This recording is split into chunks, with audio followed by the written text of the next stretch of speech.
Bonjour à toutes et à tous les amis, c'est 25 et aujourd'hui on se retrouve pour un nouvel épisode On en parle pour parler bien de la première saison de Jessica Jones. Du coup, deuxième série du Defender Universe, qui sera j'espère un jour lié, qui je pense est même déjà lié au MCU littéralement. On continue du coup notre arc des séries Defenders en termes d'épisodes dont on en parle. Et on va commencer directement par le principe. On va suivre du coup les aventures de Jessica Jones, qui est une super héroïne, mais également une détective privée qui ouvre sa propre agence et qui, à la suite d'un stress post-traumatique, tente de retrouver l'origine de son traumatisme. Tout simplement, avec du coup ses amis, on peut dire entre guillemets, même si elle les considère pas telles quelles, mais voilà. Et du coup, en termes de méchant, c'est Killgrave, le fameux que l'on découvrait bien dans cette première saison. Et du coup, Jessica tente de retrouver qui est ce mec, tout simplement. Enfin, elle voit son visage, mais elle tente de retrouver qui c'est, sans se faire buter ou se faire buter d'autres personnes qu'elle apprécie ou qui pourraient l'aider, tout simplement parce que le pouvoir, on peut dire, de Killgrave, ou l'homme pourpre originellement, c'est le contrôle mental. En parlant, donc si il donne un ordre à quelqu'un, il peut lui faire tout ce qu'il veut. Donc ouais, c'est très dangereux. Et donc en tant que détective privé, elle va devoir tenter de trouver ce mec, en compagnie bien évidemment de personnages un peu plus secondaires tels que Luke Cage, qui est présent dans cette première saison et qui aura sa propre série un peu plus tard, et son propre épisode dont on en parle bien évidemment. Point positif, un peu moins stressant, enfin pesant que Daredevil saison 1. Donc sur ce point c'était cool, mais quand il y avait des moments pesants, c'était vraiment pesant, surtout quand Killgrave était présent. Euh, bon, je vais pas vous spoiler qu'est-ce qu'il a pu faire, mais je pense que ceux qui ont vu la série voient de quoi je parle quand il donnait des ordres à certaines personnes pour du coup qu'il leur arrive des choses.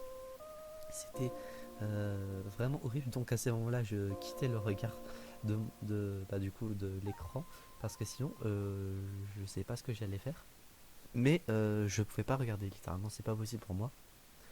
Point positif également, on y découvre du coup personnellement Jessica Jones, que je connaissais pas plus que ça, ou même pas du tout je pense, que j'ai vraiment beaucoup apprécié en tant que personnage.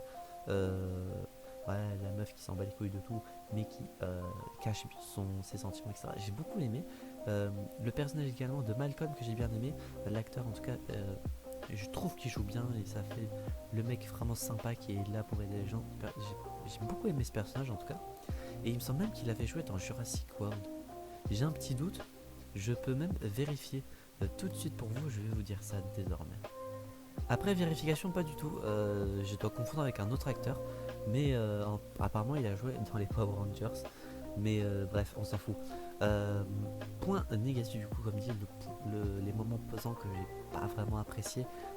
Ça va être un point, un argument qui va revenir très souvent dans les séries Defenders. L'ambiance qui est pesante à certains moments, ça me pèse personnellement également.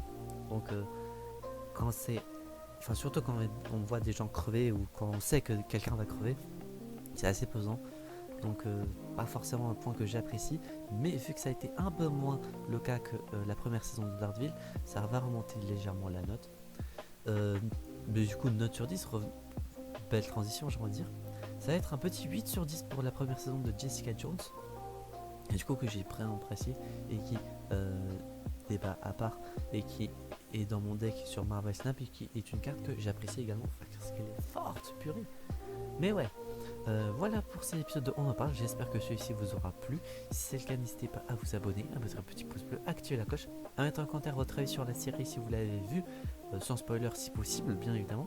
Et si vous ne l'avez pas vue, est-ce que vous comptez la regarder? C'est disponible bien évidemment sur Disney+, et en termes de plateforme nulle part au part, et peut-être, j'imagine, sur des plateformes illégales. Voilà, mais ça, je ne vais pas vous le... Enfin, je vous le conseille pas, de toute façon, j'en ai aucune idée. Je ne connais pas de plateforme pour les séries. Enfin, des plateformes illégales pour les séries. Voilà, j'espère que cet épisode de vous aura plu.